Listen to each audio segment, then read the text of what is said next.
Well, this Sunday, we took a page from Cobra Kai and showed no mercy. This is the parable of the unmerciful servant. Welcome to Midweek Mashup. Sweep the leg.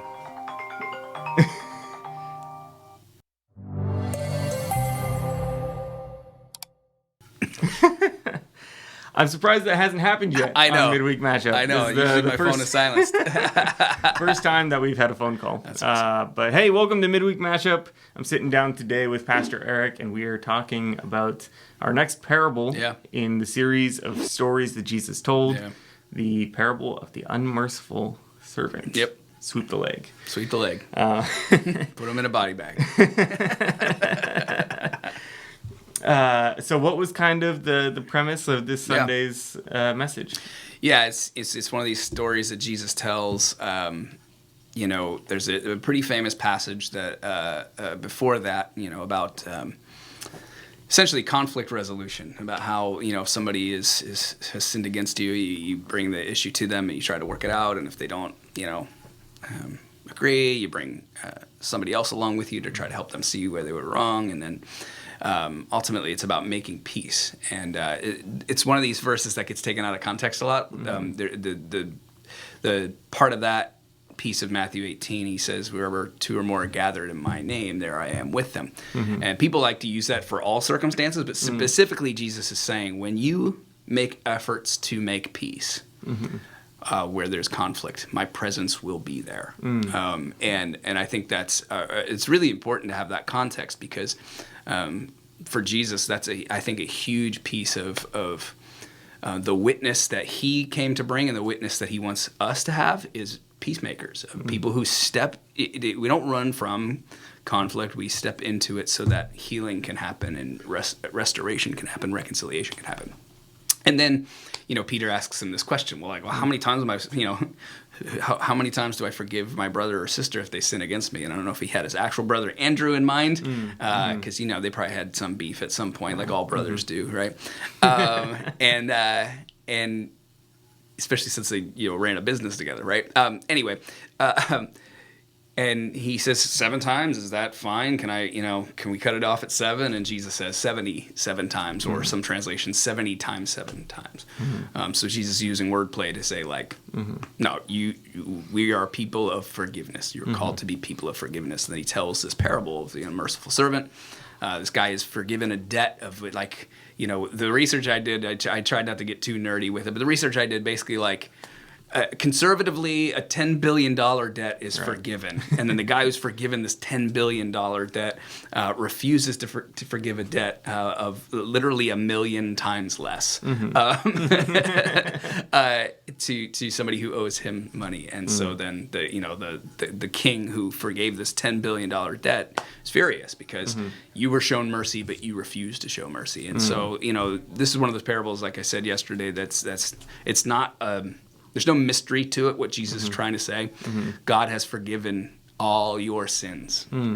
So you can't just hoard forgiveness for yourself. You have to extend that forgiveness to others when they sin against you. So that's the gist of it. I really like the piece of your message where you kind of stepped into how the parable could be wrongly interpreted sometimes. And that's really important to me, because I have a friend whose mom was in a situation that wasn't safe in her household. Yeah. Can we just repeat that just a little bit on how this passage is sometimes twisted against the victim? Yeah, that's something that anytime I preach on something as heavy as forgiveness and reconciliation in relationships, I always do a sidebar, and it may get old to some people, but the people who need to hear it. And so specifically the part where Jesus is talking about instructions on conflict resolution before he gets to the parable. I've heard it used multiple times, the Matthew 18 principle. This is how you resolve conflict. But Jesus was less about formulas and more about postures, right? In general, we are to be people who seek reconciliation in this way. The problem with that is when you take something that's a posture and turn it into a formula that is to be followed in every situation across the board all times, you're going to have a problem. And so I've seen people in abusive church cultures. A person has a problem with something that happened where a senior pastor or a leader who is over them has bullied them or been abusive in there, and their expectation is that they're supposed to go to that person in the way of Matthew 18 as if the power dynamic isn't way out of whack. Right. And if there's a person who's already on a power trip and you call them out on it, what do you think the fallout of that's going to be, right? And I know, sadly, I know tons of people who've been in that situation and have lost their jobs for trying to resolve conflict. Simply questioning this leader in this way eventually led to them losing their jobs in a church.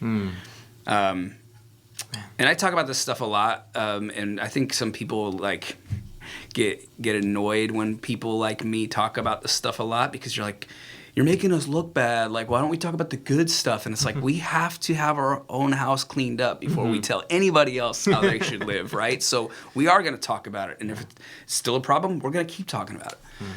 So that's like in a structural sense where, some of this stuff gets used to like keep people silent or to keep power dynamics intact, and essentially this reconciliation process, taking this literally across the board in all situations, becomes a way to abuse people more, to manipulate them more into silence or into obedience. And the same can be said of other relationships, like an abusive husband, the burden put on the wife to go through the Matthew 18 process in order to restore the relationship. Why is the burden on the one who's being abused to restore and heal the relationship? The burden is on the abusive husband to stop being abusive and learn to love his wife in a different way, right? So all of that to say, like this parable and this idea of reconciliation that Jesus is introducing to us is the ideal. This is what we strive for, recognizing that it takes more than just one person to complete this, and the burden shouldn't be on the victim to be doing all of the work of reconciliation. So that's important to me. Recently we've been in touch with an organization to talk about, hey, how do we deal with the fact that we just keep hearing about sexual abuse within the church, like all the time.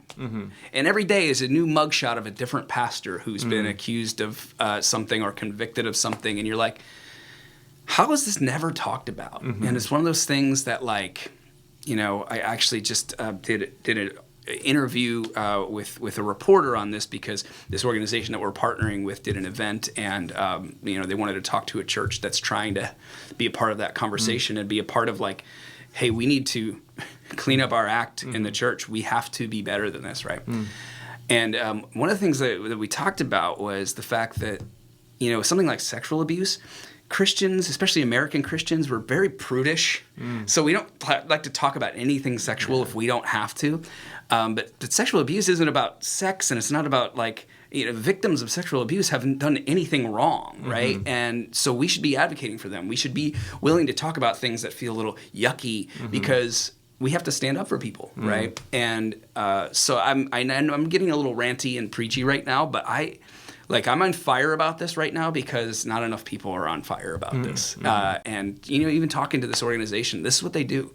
They want to see they want to see people who are abused, especially in Christian settings, be cared for and listened to and advocated for. And they need churches to stand up and speak out and say, we will stand against sexual abuse. And just getting churches to do that is hard, because they don't want to talk about it. Sorry if I'm coming off all superior or whatever. I just think this is the most no-brainer thing, that we stand up for people who are abused. Sexual abuse or any kind of abuse, that the church should be the foremost organization stepping forward and saying, no, we will stand with victims, we will protect victims, we will speak out for justice, Anyway. So that was really important to me, to make sure those words are said, because if you've been abused, and especially in a Christian space, or you've been surrounded by Christians who are good-intentioned, you may have been given some bad advice, and you may have had scripture thrown at you to try to make you do something that's maybe not the right approach to how you need to heal and how your process of figuring out what your next steps are.